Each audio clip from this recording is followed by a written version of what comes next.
الرجيم بسم الله الرحمن الرحيم أشهد أن لا إله إلا الله وأشهد أن محمدا رسول الله رضيت بالله ربا وبالإسلام دينا وبمحمد نبيا ورسولا ربي زدني علما وارزقني فهما آمين يا رب العالمين.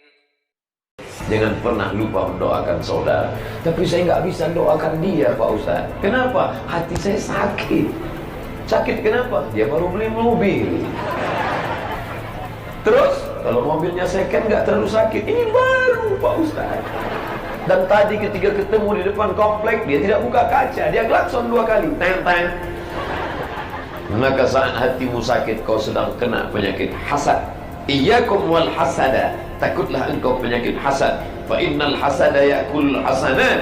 Karena hasad itu memakan segala kebaikan. Kama ta'kulun narul hatab. Kalau sampai kau benci kepada saudaramu karena dia punya rumah besar, karena dia punya mobil baru, maka sungguh saat itu amalmu akan sudah habis.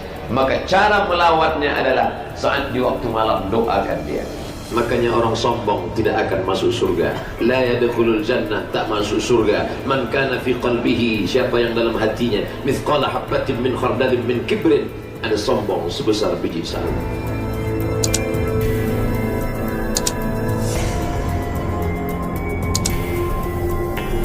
Assalamualaikum warahmatullahi wabarakatuh. Apa yang menyatukan kita di sini? Apakah karena penceramahnya dari Sumatera? Seandainya penceramahnya dari Sumatera, lalu yang datang orang Sumatera semua, orang-orang PKDP semua. Apakah karena penceramahnya alumni Mesir, lalu kemudian yang datang para alumni tamatan LC semua? Tidak. Semuanya datang karena satu, asyhadu an la ilaha illallah wa asyhadu anna Muhammadan Rasulullah. Makanya tertulis di belakang, tabligh akbar, kedepankan ukhuwah. Tulisannya biasa, gambarnya itu yang luar biasa. Saya sebenarnya mau menunjukkan itu. Bapak Ibu yang dimuliakan Allah Subhanahu wa taala, yang dikedepankan ini ukhuwahnya.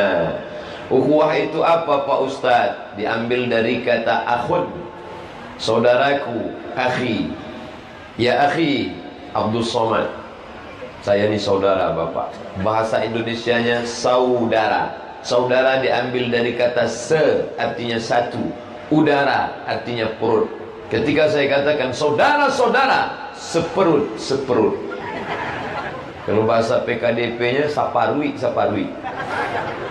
Saudara-saudara, kalian semua satu perut dengan aku. Perut apa maknanya? Mau kaya, mau miskin, mau orang Sumatera, mau Kalimantan, dari Banjarmasin atau Makassar, semua kita berasal dari perut yang sama, yaitu perut Hawa, istri Adam alaihissalam. Yang tidak berasal dari perut Hawa, Charles Darwin, karena katanya dia keturunan monyet. Kata dia, alam ini isinya air semua, lalu kemudian disinari matahari selama jutaan tahun, maka terjadi penguapan, muncul daratan. Ikan-ikan berevolusi naik ke darat, tumbuh pokok kayu, ikan manjat naik ke atas, jadi monyet. Ekornya memendek. Lalu monyet tadi berevolusi, bulunya berkurang, lalu menjadi orang. Itulah kakek moyangnya Charles Darwin. Kita tidak percaya itu. Makhluk pertama adalah Adam alaihissalam. Dari sejak Nabi Adam sampai Adam Smith, semuanya punya kakek yang sama. Tapi kemudian pada zaman Nabi Adam, turun setelah itu Nuh, Adam, Idris, Nuh. Pada zaman Nabi Nuh banjir bandang, habis semuanya. Tinggal anak Nuh 3 orang. Pertama Sam, kedua Ham, ketiga Yafes. Sam, Ham, Yafes. Ham bapaknya orang Afrika, warna kulitnya agak berlebih. Yafes kulitnya tidak berwarna sama sekali. Ham yang sedang-sedang. Saya ini termasuk keturunan Yafes, agak putih sedikit. Lalu kemudian terjadi pernikahan antara keturunan Ham dengan keturunan Yafes. Kita ini disebut India belakang. Indonesia, Malaysia, Brunei, Singapura, Thailand, Myanmar, Laos, Kamboja, itu semuanya adalah India belakang. Pernikahan antara India dengan Cina, tapi yang dia ambil jelek-jeleknya aja. Pas kulit, dia ambil kulit India yang hitam. Pas hidung, dia ambil hidung Cina pesek. Pas rambut, dia ambil rambut yang lurus. Maka ketika manusia ini sudah merasa dia sama di hadapan Allah, barulah bisa mengedepankan ukhuwah. Tadi pagi saya berjumpa dengan Ustadz Nababan, kami makan bersama. Ketika jumpa saya katakan biado. Biado artinya apa kabar? Karena beliau pakai bahasa dia. Kita kalau jumpa dengan bahasa dia maka lebih menyentuh. Jumpa dengan orang Arab, kaifa haluk? Bapak Ibu kalau jumpa sama saya cukup mengatakan how are you today? Itu lebih menyentuh hati saya. Maka di antara suku ini mesti mengerti. Khalaqnakum min dzakarin wa untha. Kami ciptakan kamu dari laki-laki dan perempuan, Adam dan Hawa. Wa ja'alnakum syu'uban wa qabaila. Kami jadikan kamu suku-suku berbangsa-bangsa. Lita'arafu, supaya kalian saling kenal mengenal. Bahasanya kenali baik-baik. Datang orang Batak ke restoran Padang, lalu ditanya, bahasa Batak itu apa kabar? Biado. Biado kata dia. Kata si Padang, babi ndak ada. Dan ada kampiang. Gara-gara apa? Tidak paham bahasa. Bahasa kita ni kaya sekali. Di ujung Sumatera, bahasa Aceh. Aceh ada lagi beberapa suku, Aceh Tamiang, Aceh Gayo. Turun ke bawah, Sumatera Utara, ada Batak, ada Mandailing, ada Karo. Turun ke bawah, Melayu Riau. Turun lagi, Melayu Palembang, Bengkulu. Di samping pantai barat ada pula Minangkabau, bumi yang indah, melahirkan ulama-ulama, Buya Hamka, Muhammad Nasir. Turun lagi ke bawah, Lampung. Menyeberang ke Pulau Jawa, ada bahasa Betawi, ada Banten, ada Sunda, ada Jawa. Lalu kemudian masuk ke Pulau Bali. Ini kalau tidak dikenali baik-baik, maka kita akan berkelahi, bermusuhan. Tidak lagi ada orang memilih menantu karena suku. Aku tidak mau kalau kamu nikah sama orang Batak, kata si bapak yang punya anak gadis orang Jawa. Kenapa bapak nggak mau mantunya orang Batak? Nanti derajat kita terlalu jatuh. Maksa dari emas langsung jadi tulang. Ini orang tidak mengerti. Inna akramakum indallah, yang paling mulia di antara kalian di sisi Allah bukan Jawa, bukan Batak, bukan Betawi, bukan Melayu. Yang paling mulia di sisi Allah adalah atqakum, yang paling takut kepada Allah Subhanahu wa taala. Dari sejak tausiah kemarin, tausiah tadi malam, tausiah subuh, belum ada satupun di antara jamaah yang bertanya ke saya, Ustadz sukunya apa? Andai ada yang bertanya, Ustaz sukunya apa? Suku bunga. Mereka tidak pernah tanya saya, tapi yang ditanya adalah kenapa, mengapa. Bukan itu yang menjadi pertanyaan. Pertanyaannya adalah bagaimana menyelesaikan masalah-masalah umat ini Pak Ustaz. Jamaah ini sayang dengan saya.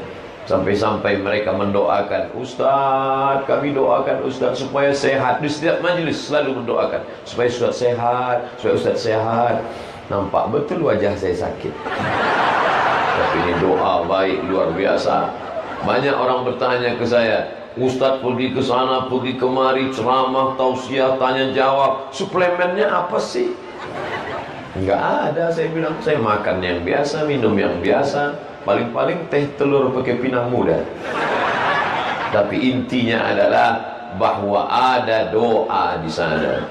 Tidak tahu dari mulut di sana. Bukan ulama, bukan kiai, bukan buya, bukan RCMA. Dia hanya ibu rumah tangga biasa. Bangun dia malam tahajud, lalu dia berdoa kepada Allah, Aku tadi mendengar ceramah seorang ustaz, kulihat namanya Abdul Somad LCMA, panjangkan umurnya, sehatkan badannya, baikkan keluarganya, lahirkan anaknya soleh dan solehah. Gemukkan dia sikit ya Allah. Maka saat itu turun malaikat, dikirim Allah Ta'ala. Apa kata malaikat? Amin, kabulkan doa orang ini. Walaka misluh, kau dapat yang sama seperti yang kau doakan. Jangan pernah lupa mendoakan saudara. Tapi saya nggak bisa doakan dia Pak Ustaz. Kenapa? Hati saya sakit. Sakit kenapa? Dia baru beli mobil. Terus kalau mobilnya second nggak terlalu sakit. Ini baru Pak Ustaz. Dan tadi ketika ketemu di depan komplek, dia tidak buka kaca, dia klakson 2 kali, teng-teng. Maka saat hatimu sakit, kau sedang kena penyakit hasad. Iyyakum wal hasada, takutlah engkau penyakit hasad. Fa innal hasada ya'kulul hasanat, karena hasad itu memakan segala kebaikan. Kama ta'kulun narul hatab. Kalau sampai kau benci kepada saudaramu karena dia punya rumah besar, karena dia punya mobil baru, maka sungguh saat itu amalmu akan sudah habis. Maka cara melawannya adalah saat di waktu malam doakan dia. Ini Ustaz Somad ini cuma pandai ceramah aja nih. Emangnya Ustaz nggak pernah sakit hati sama orang? Pernah. Siapa dia? Itu yang ngejek-ngejek saya di FB, yang ngejek-ngejek saya di website. Dia bilang saya Ustaz jelek. Belum tahu dia tadi pagi saya jumpa sama kembaran saya, Primus. Marahkah Ustaz dengan mereka? Tidak. Terlalu kecil hati ini untuk menyimpan dendam kesumat. Maka sebelum tidur malam, salat witir jangan lupa. Usolli sunnatal witri salasa raka'atin lillahi ta'ala. Bagi yang enggak pakai usolli, enggak usah ucapkan niatnya. Jangan kelahi hanya gara-gara usolli. Malu kita. Korea Selatan, Korea Utara bertengkar karena apa? Nuklir. Kamu tengkar kenapa? Gara-gara usolli. La ilaha illallah Muhammadur Rasulullah. Profesor, doktor dari NU dan Muhammadiyah, seminar internasional di Riau. Imamnya NU menunjukkan identitasnya. Usolli fardal maghribi salasa raka'atin. Makmumnya Muhammadiyah ingin juga menunjukkan, enggak pakai usolli. Allah. Kita ini mau kemana? Kedepankan ukhuwah, kesampingkan ego kita masing-masing. Jangan lagi bawa suku, jangan lagi bawa nama besar. Kita adalah hamba Allah. Kita ini bukan hamba harta, kita ini bukan hamba jabatan, kita ini hamba Allah. Makanya nama yang paling baik adalah nama yang mengandung makna hamba Allah. Abdullah, Abdul Rahman, Abdul Rahim, Abdul Somad. Mengandung diri, aku adalah hamba Allah. Siapa aku? Abdul Samad, hamba Allah. Menjadi hamba harta, kau diperbudak oleh harta. Menjadi hamba jabatan, kau diperbudak oleh jabatan. Maka ketika sesama hamba Allah ini berkumpul, jadilah acara besar yang luar biasa. Bisa berkumpul semua umat begini. Siapa yang mengumpulkan ini kalau bukan dia yang punya hati? Ya muqallibal qulub, wahai engkau yang memiliki hati, tsabbit qulubana. Masya Allah, para ulama kita datang. Ustaz Oren, saya Ustaz, saya selalu ngikuti status beliau aja. Nasi bungkusnya khas. Ibu sudah pernah dapat? Minta nanti. Ustaz kita, ulama kita. Boleh, tadi kursi ini disediakan, mana tahu saya capek duduk. Tapi ini mau diangkat ke bawah, nggak apa-apa lah, saya tegak aja. Masya Allah. Bapak Ibu yang dimuliakan Allah, ada Ustaz Nababan, selalu saya sebut dalam ceramah kita. Dalam ceramah ketika bicara tentang iman, selalu saya katakan, tidak pernah malaikat datang bawa kertas multiple choice. Abdul Somad, kamu mau jadi apa? A. Arab, B. Batak, C. Cina. Tidak pernah. Itu pilihan Allah Subhanahu wa ta'ala.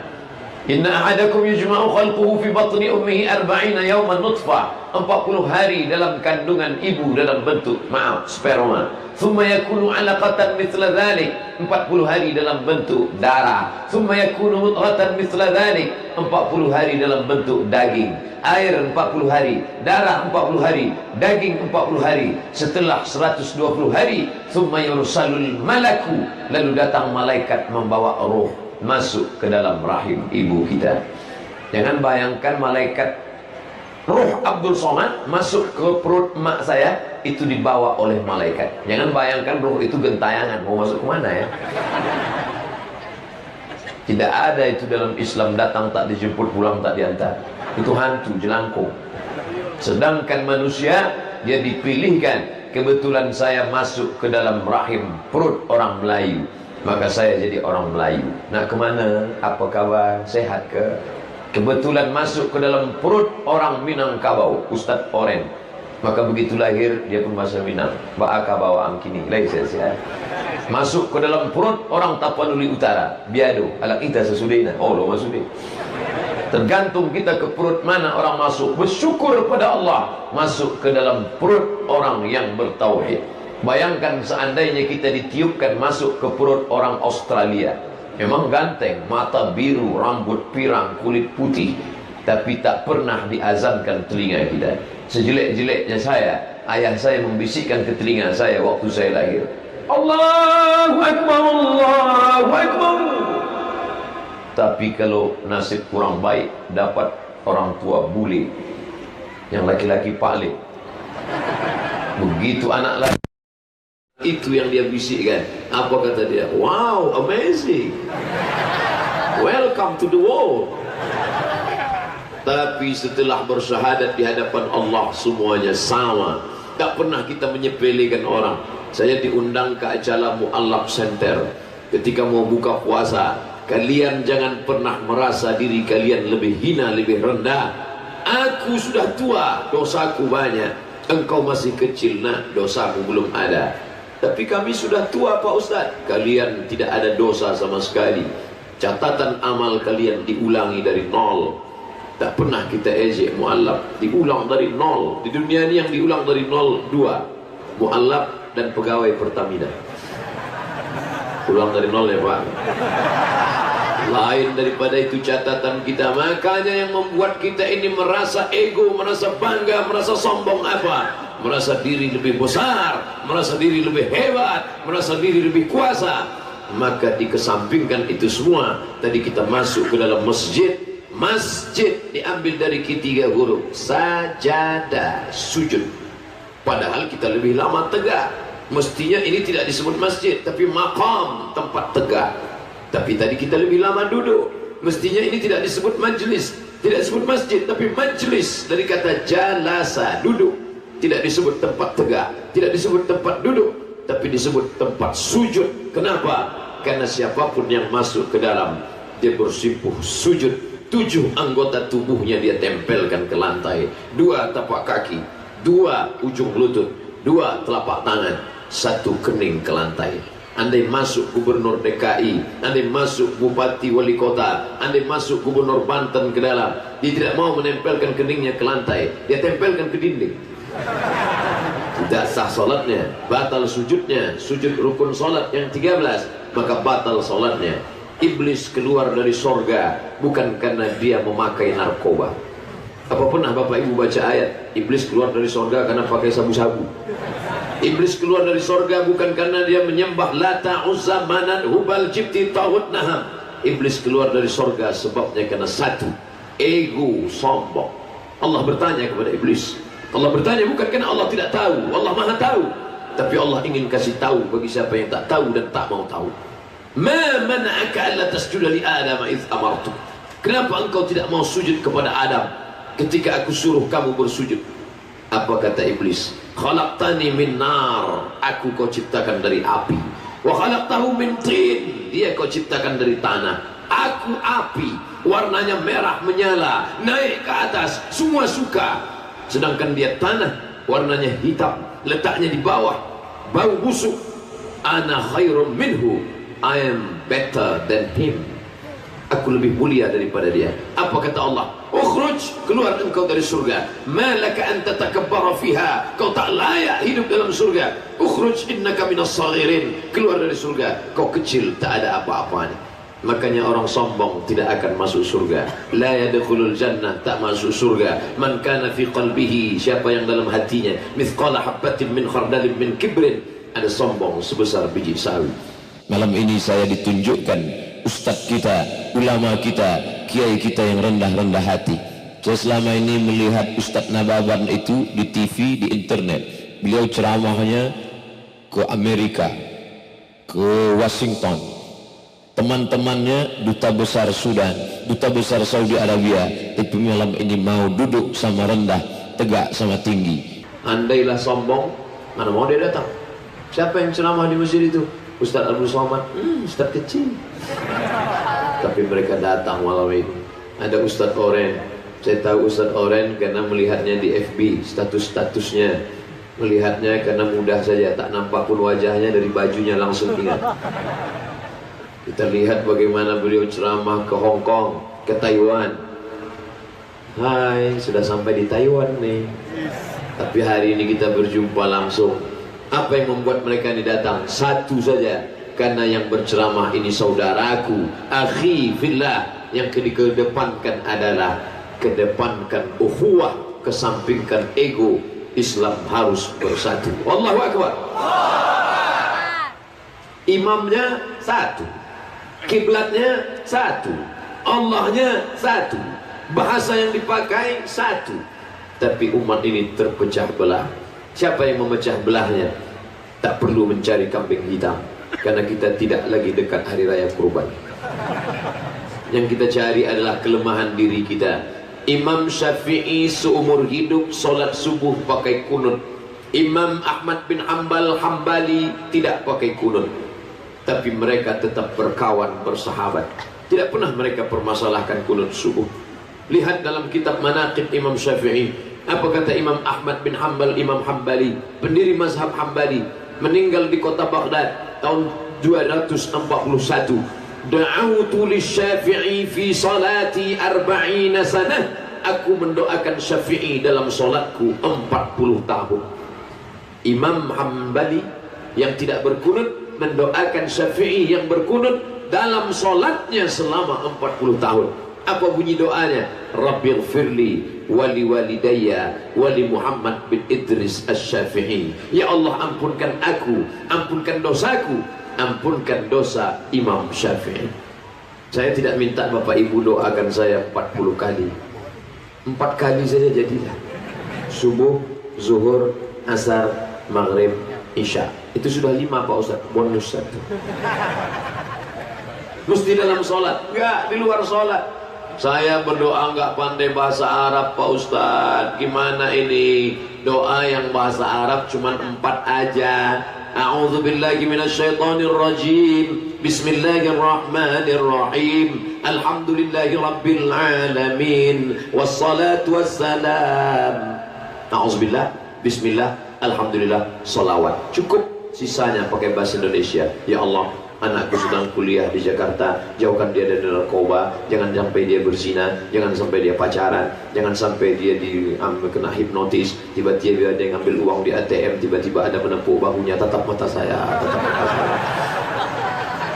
Ya Allah, Ustadz kami yang ceramah tadi malam, aku gak ingat entah siapa namanya, udah ingat nama saya. Qul huwallahu ahad, Allahus somad.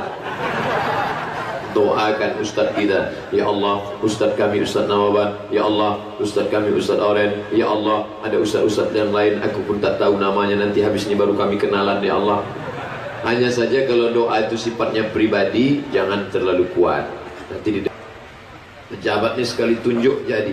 Kalau ada pejabat nunjuk, dia tunjuk sekali jalan yang belum diaspal, aspal langsung jadi. Ketua RT, ketua lurah segala macam, tunjuk, pasang sana, pasang, ya.